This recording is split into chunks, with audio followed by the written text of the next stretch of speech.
Good evening. Tonight, across a huge and uneasy region where Arab Spring has long ago faded into something far more complicated. Today, there were anti-U.S. protests in no fewer than 11 separate locations.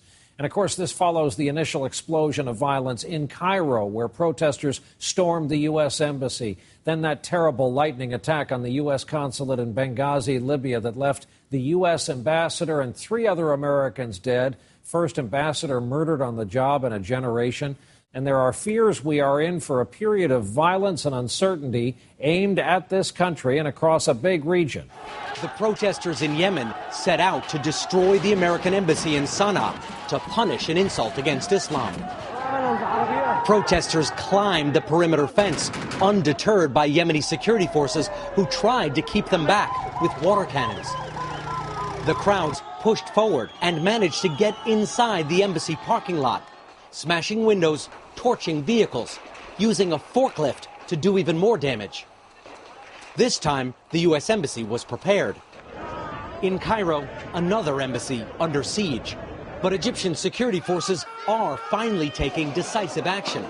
Riot police battled demonstrators all day. More than 200 were overcome by tear gas. As the air burned with the stuff, protesters told me their goal was to get to the Cairo embassy and take vengeance. Why, I asked.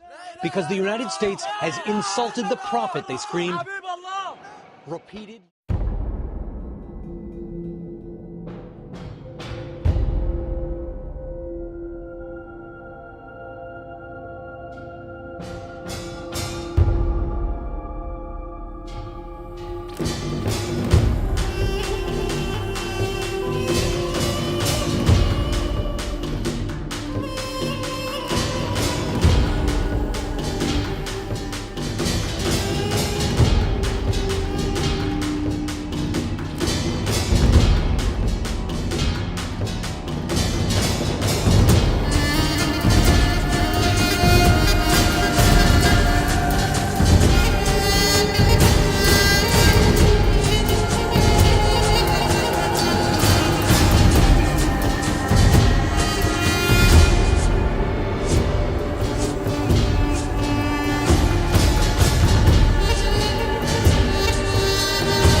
Fire, fall down, fire, fall down on us, we pray. Fire, fall down, fire, fall down on us, we pray. It's nice and simple.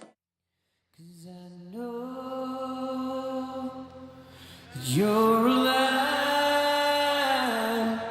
you came to face a broken life, and I say Right now, Americans are overly focused on Al-Qaeda. If you're looking at Al-Qaeda in terms of people that are just going to get a bomb together and they're just going to set it off and kill a lot of people, then yes, we've had a lot of success. But if you look at the ideology of radical Islam as a whole, people who are even smarter than Al-Qaeda that say, let's not set off the bomb, let's get involved in the political system, the media, and education, then they're very successful and it's very expansive, including right here in New Jersey.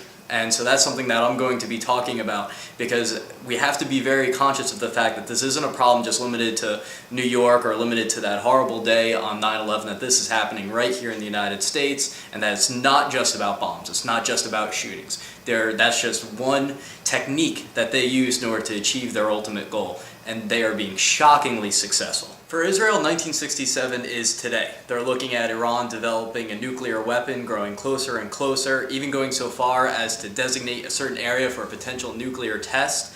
So this is something that the Iranian regime is looking towards, is actively working on, and they've already said what their goal is. It's the destruction of Israel, and ultimately over the long term, the triumph of their version of Islam around the world. But it's not just about Iran, it's about the forces of radical Islam, such as Al-Qaeda, and especially the Muslim Brotherhood, rising throughout the entire region and surrounding Israel and infiltrating into all areas of the West, including here in the United States. And so this is a threat that we need to be aware of, not just for the sake of Israel, but for the sake of Western civilization as a whole. And they are taking advantage of our ignorance on a daily basis. So the only solution that we have is to not be ignorant. And that's the point of this conference, and that's one of the reasons I'm coming to speak, so that the church can wake up, because if we take this thing head on, we can win. 'Cause I know you're alive, you came to face a broken life, and I sing to glorify